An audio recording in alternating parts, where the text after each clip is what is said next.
What's up, guys? So I'm super excited to show you guys our recovery section. This is something that we've been planning for quite a few months. Me and my wife, Alyssa, we have been using saunas and ice baths, and that's really been a part of our recovery and just our overall wellness and fitness routine. And this is something that we were super excited to implement into our gym for our clients and for our members here. So we have two infrared red light saunas from Sauna Box behind us. So how this started, we have about 2,500 square foot here at the gym. We are coming up on our 5th year here at the gym, and we are running out of space. So we wanted to put saunas in, and we actually wanted to take the full women's restroom and convert it into a recovery section, because the men's restroom has a urinal and toilet. The women's restroom has 3 stalls, has a double vanity, and we were like, it'd be really cool if we just took our men's bathroom, made a unisex bathroom, and then we had a whole room in there where it was ice baths and saunas and just a recovery section. But we looked into the process of that, and it's a lot more complex than that. There's lots of permits, and you have to appear in front of review boards, and it just wasn't going to work because this is not going to be our forever space. We're looking to grow out of the space in the next couple of years. So we don't have a ton of room. So what we thought was putting in a compact sauna. And we landed on the Sauna Box Solara from Sauna Box. We tested it out at home first. So we bought one for our house. We tried it for about a month and a half just to see how we liked it. And overall, we loved it. We ordered a second one and we put them into the gym. They're super compact. They're only I think 70 inches tall, 35 inches wide, and 37 inches deep. So they're really compact. They don't take up a ton of space, which I really love. But when you're inside, it doesn't feel claustrophobic. It doesn't feel squished. I have a couple clients that are 6'2", 6'3", 6'4", that have 5 or 6 inches above their head because you're sitting when you're in the sauna. So I was really happy to implement this into our overall offer here at the gym. This is something that, as I get older, I start to understand the importance of not only being physically fit and visually fit and focusing on body composition and aesthetic goals, but also focusing on my overall health and well-being. It's so important. It's something that you can do right now.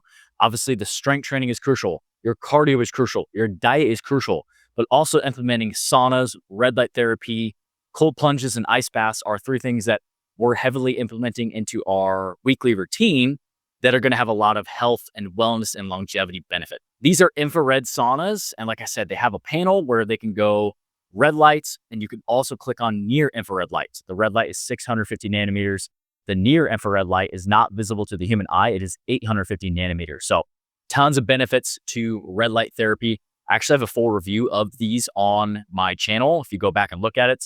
And I do also have an affiliate link if you're interested in purchasing one of these for your house. I have a 5% off discount. You can save $150 off one of these bad boys. So overall, I really love them. We wanted to create a really cool ambiance on the back. So we put in a wood panel wall, an acoustic panel wall on the backdrop. And then Alyssa came up with the font for our Fit Grind Recovery Zone sign, which was really freaking cool. An LED sign that we put up.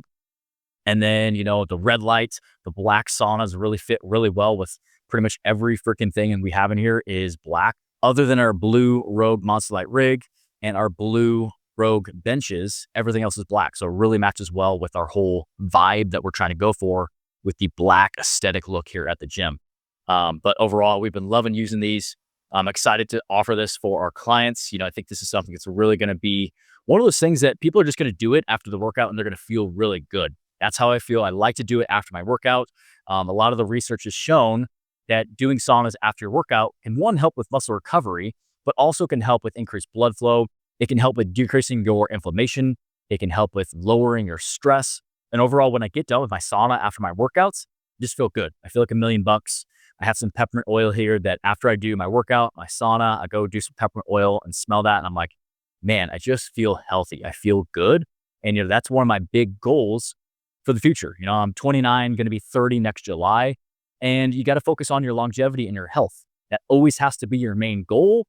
And incorporating things like sauna, red lights, ice baths, strength training, cardio, focusing on your diet is all a piece of that puzzle, where your health should be your number one goal.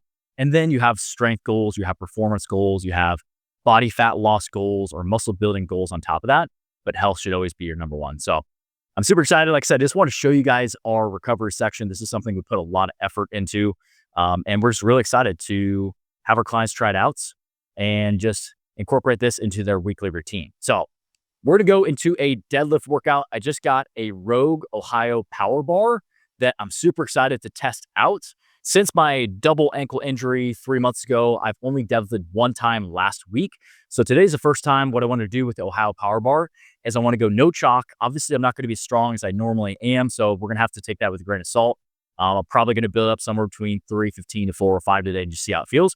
My goal is to test the Rogue Ohio power bar, see if the grip is better, see if I can go no chalk with 405. Because typically if I'm using my regular Rogue Ohio bar, or I'm using the Matt Chan bar, or I'm using any other bar, I typically have to chalk somewhere around 365 to 405. So I'm gonna see if I can go no chalk today, see if the grip is better, and just overall give some feedback on that. So let's get warmed up. Let's hop into some deadlifts.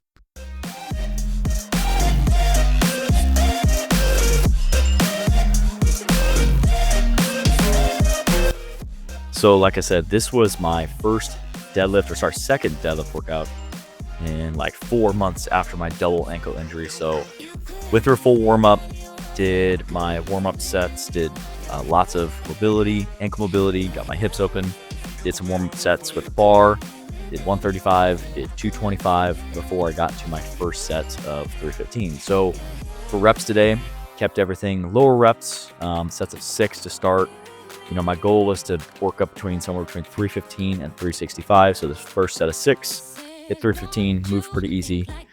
Ankle feels a little restricted still. So like I still can't get to the bottom of my deadlift where I'd like to get to be able to push the ground away.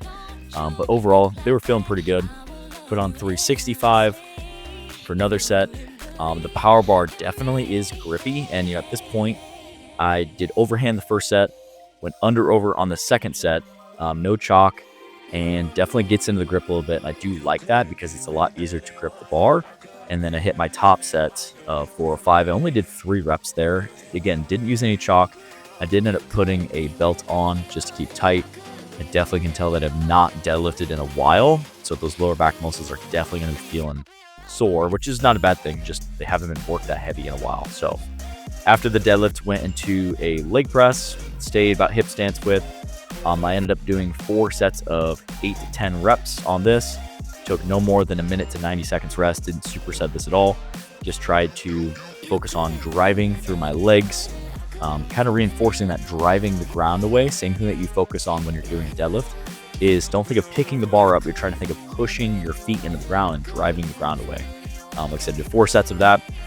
I'm doing legs twice a week right now. So getting back into training legs, my volume isn't super crazy high with my strength workouts right now. So I really only did like 4 or 5 exercises today after my leg press. I went to a single leg extension. Something that I'm trying to balance out getting back into training legs is, my left leg is definitely stronger than my right leg right now because of that right ankle injury. I injured both of them, but the right one was severely worse. And as I've gotten back into doing some leg work, I think, I've just had some compensation. So just trying to make sure that I have some single leg work in, single leg extensions, doing Bulgarian split squats, lunges, single leg RDLs.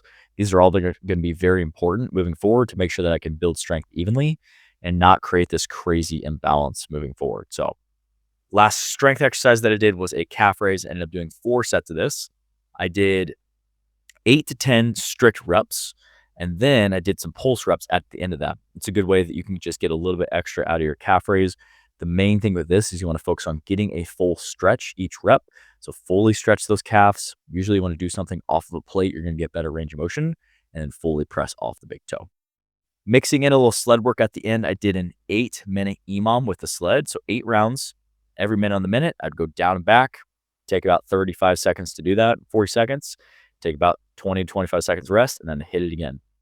Just mix in some conditioning, some cardio, because, I have not been able to run in 3 months, still mixing in the sled, bike, rowing, skiing, just to make sure that I'm doing cardio, because it is an important part of your overall health.